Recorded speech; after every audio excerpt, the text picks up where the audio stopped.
Greetings, family, and welcome to another episode of Ask Dr. Mumbi. My name is Dr. Mumbi Saraki. How you doing? How's everything going? I really do pray, family, that you are well in all your ways and that you're moving into living life very much on your own terms. This is Errol. What's up? I don't know what he loves about the TV. I guess he feels your energy, all the love for energy, love for Errol. Give thanks.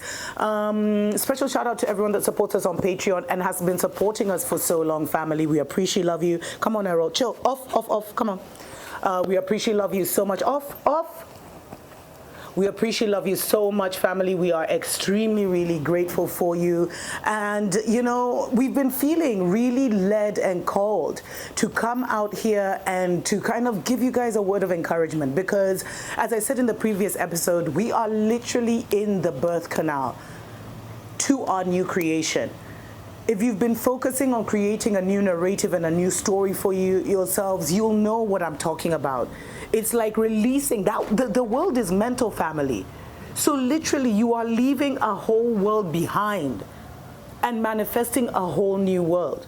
This is not an easy feat. As I've said in so many shows before, family, usually we would die, as in, death is an illusion, right? But we would leave our bodies and we'd get a new body and we'd find ourselves in the new world.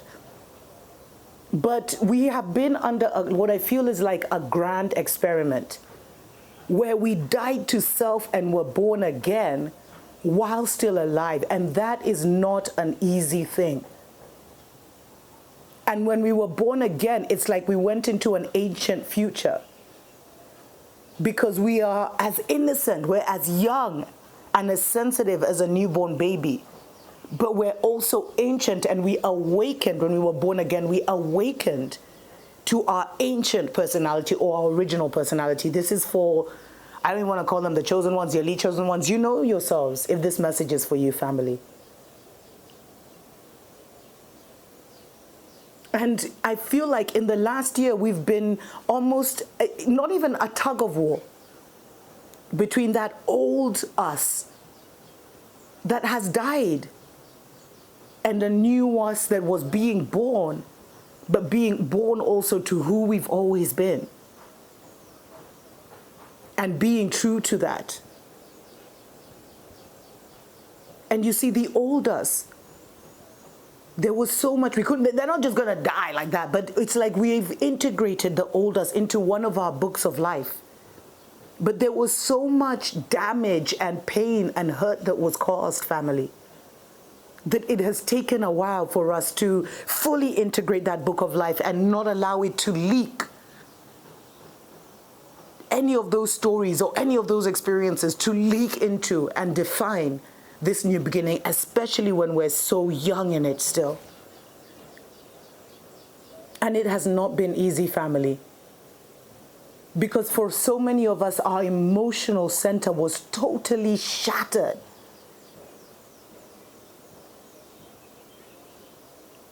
Where even we may not have become dark, but we may have even felt like we lost the capacity to love ourselves. We lost the capacity to love others. We lost the capacity to even be in close companionship. We kept asking, all of you guys, I see your emails. Oh, it's so lonely out here. I want to be with someone. I want to hang out with people. Where's my soul tribe? But literally, we couldn't. This is the beacon of light. This is the signal you send out to the world where people recognize you. And this was totally shattered for us. So many of us have been walking around with a broken heart. And that has been the cause for our poverty, our pain, attracting low vibrational people, attracting low vibrational experiences, and even having low vibrational people actually try and attack us and it succeeds. It's not that they're attacks, either their word, their mental attacks, their gossip, their slander. When you're talking about someone, you're sending them negative vibes. When you're wondering about whether someone is okay and how they're doing, and you sit there and you talk about, oh, I think life has been hard for them, you're sending those. That's a form of witchcraft, family. That's a form of spelling with your mouth, of cursing other people. And we didn't even have a shield up, a lot of us, because we were dealing with a broken heart. And I feel like this year has been all about healing that broken heart. Because there's been so much revelation, family. So much overstanding. And the only thing that has helped us heal our broken hearts is over inner understanding what exactly happened. And then forgiving. Remember, forgiving is for you. It's not for anyone else. And moving on and keeping it pushing.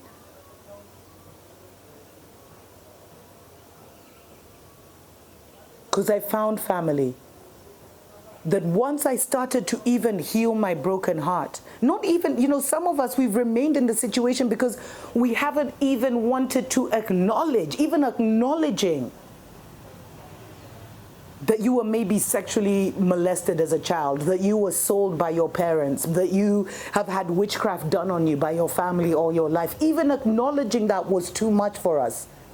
And so that kept that channel and that door open. But once we started to say like, whoa, that's what happened, and we removed ourselves from those negative people and those negative narratives, it started to shift something, family. Let me know if this has been your experience in the comments below. And if it hasn't, trust me, healing your broken heart is where the key is to changing your life and finally attracting what you really want. Because I know a lot of you, you have the ideas and the plans of the kind of life you want to create for yourself, the kind of love you want in your life, the kind of friendships and companionships, the kind of work you want to do. You have all those ideas, but the reason it's not coming is because it's still here. You can't pull it in here. This is for seeing, family. All of these, the ears, the nose, the mouth, are to help your mind and your soul to see. Seeing is not just with the eyes. Seeing is with the nose and the ears, stories for other days. If you catch that, then you'll really understand what I'm talking about. This is a navigation system. It's also an antenna. And I'm just saying this because people think the soul is here. But the real magic is happening here. And this is what they broke. This is what they shattered. And this is what has been messing you up. And this is what you have to rebalance by looking at those painful situations.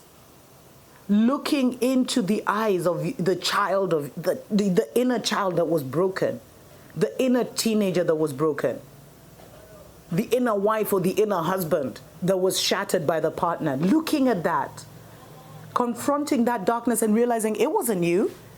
You're not the one who did that. So don't have any shame about it.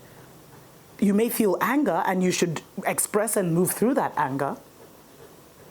But see it, so that your heart can heal. And I'm telling you, when you start healing your heart, family, that's when you'll start to change what you're attracting to yourself. Because some of us have so much power to manifest with our minds. We're literal creators. But we find that our creations are limited. It's like family, on a side note. Like, I've always manifested a beautiful home for myself with a garden, and I've always manifested that. But what I've found is like the quality of that. It will be, the house will be beautiful, but the energy of that will usually reflect my energy. And so this year, I've moved like 2 or 3 times. It's been crazy, family. And each time I was a different person. Like, I've changed 2 or 3 times. Probably multiple times, died and been reborn to myself, died to an old self, been willing to release that old self by healing a certain part of my heart. And what I found, family, is like, as I healed, I realized, okay, this house is beautiful, but it's got such a sad energy. It's got such a dark energy. And if the house is a reflection of me, then what does that say about me? And I realized it was the place I was creating from that brought in something that looked beautiful on the outside, but was kind of broken on the inside. The taps weren't working, the roof is this, whatever. But it's subtle things that you only realize when you move in. But, and I realized people, my friends would come to my place and they're like, oh my God, your house is so beautiful. Everywhere I've lived, family. And some don't even understand why I've moved so many times. It's like, oh, you're so fussy, you're so this. And another thing I've realized, family, on a side note, I don't explain myself to anybody anymore. And this final place where I've moved is gorgeous. It's felt like a place of rescue. I've never slept so deep. Ironically, the rent is cheaper than anywhere where I've lived in this season, or for the last actually 3 to 4 years. And yet it's bigger, it's more luxurious. And I'm so happy here, but I realized that still this was done where I was still wanting to be rescued by spirit. Still feeling a little bit of pain and resentment. And so it's beautiful, but there's now there's construction going on next door. There's always so much activity. So it's serene, but there's so much going on the outside.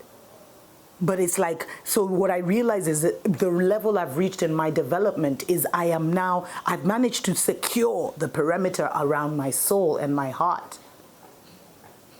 But I've still got crazy walls up to what is going on the outside, because my attention somehow is still stuck on the outside. But I am moving to such a place of peace so rapidly, family, that I feel and I've been fighting this for weeks, I'm going to move to one last place, which will be my final, paradise. I can't even imagine what it will look like, because this is already my dream come true. But I feel I'm moving now to the place where there will be no construction, no noise. No noise, family. Because paradise is calm. Paradise is silent. All you hear is the harmony and the beautiful sounds of nature and the world.